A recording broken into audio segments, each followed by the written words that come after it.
I want to talk to you about hiring from the perspective of a founder that has just raised some money.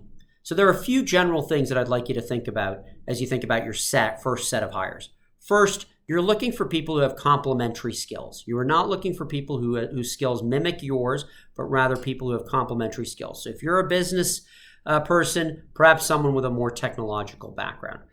The second point I'll make is that given that you're still evolving typically after your first round, your business model and thinking about the specific skills you need, it's much better to hire generalists initially rather than folks that just have a very specific set of skills.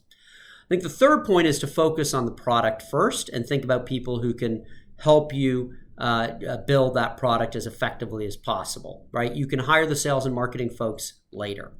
And then finally, and perhaps most importantly, the people you want to hire have to have a strong cultural fit and feel passionately about the problem that you are solving. Okay, typically these are people that you can imagine working long hours with, high integrity, people that can deal with change, but ultimately people that fit the culture that's going to define your company and really hopefully lead to success.